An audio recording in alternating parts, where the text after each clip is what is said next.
أعوذ بالله من الشيطان الرجيم بسم الله الرحمن الرحيم وإن أردتم استبدال زوج مكان زوج وآتيتم إحداهن قنطارا فلا تأخذوا منه شيئا أتأخذونه بهتانا وإثما مبينا وكيف تأخذونه وقد أفضى بعضكم إلى بعض وأخذن منكم ميثاقا غليظا صدق اللہ العظیم۔ حاضرین و ناظرین، یہ درس نمبر 336 ہے۔ سورہ نساء کی 2 آیتوں کی تلاوت کی گئی، آیت نمبر 20 اور 21۔ ان 2 آیتوں کا لفظی معنی دیکھیے۔ وَإِنْ أَرَدْتُمْ، اور اگر تم چاہو، استبدال زوجن، ایک بیوی کا بدلنا، مکان زوجن، ایک بیوی کی جگہ، وآتیتم، جبکہ تم نے دیا ہو، احداہن، ان میں سے ایک کو، قنطارا، بہت سارا مال، فلا تأخذوا، تو تم واپس نہ لو، منہ، اس سے، شیئا، کچھ بھی، اتأخذونہ، کیا تم لوگے اسے، بہتانن، بہتان باندھ کر، وہ اثمم مبینہ، اور گناہ صریح سے، وَكَيْفَ، اور کیسے، تأخذونہ، تم اسے لوگے، وقد، جب کہ، افضا، ملاپ کر چکا ہے، بعضکم، ایک تمہارا، الی بعض، دوسرے سے، وَأَخَذْنَا، ان عورتوں نے لیا ہے، منکم، تم سے، میثاقا غلیظا، پختہ عہد۔ ترجمہ یوں ہے، اور اگر تم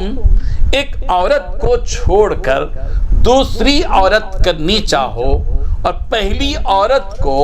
ڈھیر سارا مال دے چکے ہو تو اس میں سے کچھ مت لینا، بھلا تم بہتان لگا کر اور کھلا گناہ کر کے اپنا مال اس سے واپس لوگے، اور تم دیا ہوا مال کیوں کر واپس لے سکتے ہو جبکہ تم ایک دوسرے کے ساتھ صحبت کر چکے ہو اور وہ تم سے پختہ عہد بھی لے چکی ہیں۔ بزرگان محترم، ان 2 آیتوں میں اللہ تبارک و تعالیٰ نے 3 باتیں بتلائی ہیں۔ پہلی بات، اگر دوسری عورت سے نکاح کرنے کی غرض سے پہلی بیوی کو چھوڑنا چاہتے ہو تو یاد رکھو کہ جو مہر یا مہر کے علاوہ بطور ہبہ اور تحفہ دے چکے ہو اس میں سے تم ہرگز نہ لو۔ دوسری بات یہ بتائی گئی، کیا تم اس پر بہتان باندھ کر اور سری گناہ کا ارتکاب کر کے مہر واپس لے لو گے؟ تیسری بات یہ بتائی گئی، اور آخر تم کیسے وہ مہر واپس لے سکتے ہو جبکہ تم ایک دوسرے کے اتنے قریب ہو چکے تھے اور انہوں نے تم سے بڑا بھاری عہد بھی لے لیا تھا۔ یہ 3 اہم ترین باتیں ہیں۔ ان 2 آیتوں کی تشریح یہ ہے کہ اس میں جو پہلی آیت ہے، آیت نمبر 20، اس آیت میں یہ بات بتلائی گئی کہ اگر تم خود اپنی رغبت کی وجہ سے بجائے ایک بیوی کے، یعنی پہلی بیوی کے، دوسری بیوی کرنا چاہو اور پہلی بیوی کا کوئی قصور نہ ہو اور تم اس پہلی بیوی کو مہر میں یا ویسے ہی بطور ہبہ یا تحفے کے انبار کا انبار بھی مال دے چکے ہو تو یاد رکھو اس پہلی بیوی سے اس دیے ہوئے مال میں سے اس کو تنگ کر کے کچھ بھی واپس مت لو،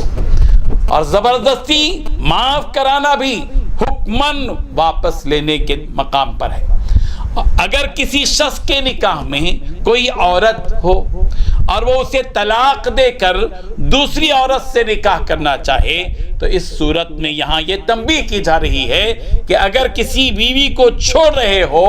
جسے تم نے مہر میں یا مہر کے علاوہ بھی بہت سارا مال دے چکے ہو تو اب اس مال میں سے کچھ نہ لو، یہ اچھی بات نہیں ہے۔ پہلے تو طلاق دینا بھی کوئی اچھا کام نہیں ہے، پھر جس عورت کے ساتھ ایک عرصے تک زندگی گزاری اور بالخصوص ایسی صورت میں جبکہ اس کا کوئی قصور بھی نہ ہو تو ایسی صورت میں خواہ مخواہ اس کو طلاق دینا اور جو مال دیا ہے اس کو واپس لے لینا یقیناً غیر اخلاقی حرکت ہے اور اسلامی تعلیمات کے سراسر خلاف۔ ظاہر ہے کہ جب اس عورت کا ظاہری سہارا چھوٹ رہا ہو تو ایک طرف تو وہ اپنے سہارے سے محروم ہو رہی ہے، پھر وہ اگر اس مال سے بھی محروم ہو جائے تو اس کی زندگی اجیرن ہو جائے گی۔ اس لیے اس مال کے واپس لینے کا ارادہ مت کرو۔ بعض مرتبہ اس سے وہ مال حاصل کرنے کے لیے اس عورت پر کسی طرح کی تہمت رکھ دی جا سکتی ہے، یہ زبردستی اس سے چھین لیا جاتا ہے، یقیناً یہ سراسر ظلم ہے۔ اللہ تعالیٰ اسی لیے سوال کر رہے ہیں وَكَيْفَ تَأْخُذُونَهُ وَقَدْ أَفْضَى بَعْضُكُمْ إِلَىٰ بَعْضٍ، جب تم ایک دوسرے سے بے حجاب ہو کر مل چکے ہو، جس عورت نے اپنی ذات کو تمہارے حوالے کر دیا تھا اور مہر تو اسی کا عوض تھا، اب تم اسی عوض والی چیز کو واپس لیتے ہو، یہ کس قدر گھٹیا حرکت ہے جو تم کر رہے ہو۔ اور اس بات پر بھی غور کرو کہ وہ عورتیں تم سے مضبوط اقرار لے چکی تھیں، آپس میں ایک دوسرے سے عہد و پیمان ہوئے تھے،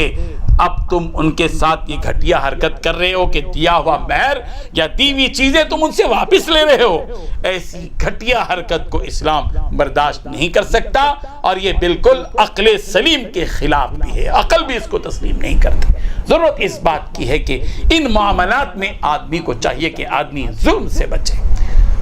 کسی بھی قسم کا کوئی ظلم اپنی بیوی پر نہیں ہونی چاہیے۔ یہ معاملات ہیں، آدمی یہیں اسی ترازو میں جو ہے تولا جاتا ہے، یہیں پہچانا جاتا ہے۔ آدمی کی پرکھ نماز اور روزے میں زیادہ نہیں ہوتی ہے، آدمی کی پرکھ ہوتی ہے اس میں کہ آدمی معاملات میں کیسے ہوتا ہے، کھرا ہے یا کھوٹا ہے۔ ضرورت اس بات کی ہے کہ ہم معاملات میں کھڑے رہیں اور اس کھوٹے پن کو چھوڑ دیں جو موجودہ معاشرے کے اندر، سماج کے اندر اس قسم کے واقعات بھی دیکھنے کو ملتے ہیں۔ اللہ تبارک و تعالی ہم سب کو اس قسم کے مظالم سے ہم سب کی حفاظت فرمائے، احسان اور انصاف کے رویے کو اختیار کرنے کی توفیق عطا فرمائے۔ وآخر دعوانا ان الحمد للہ رب العالمین۔ لا إله إلا الله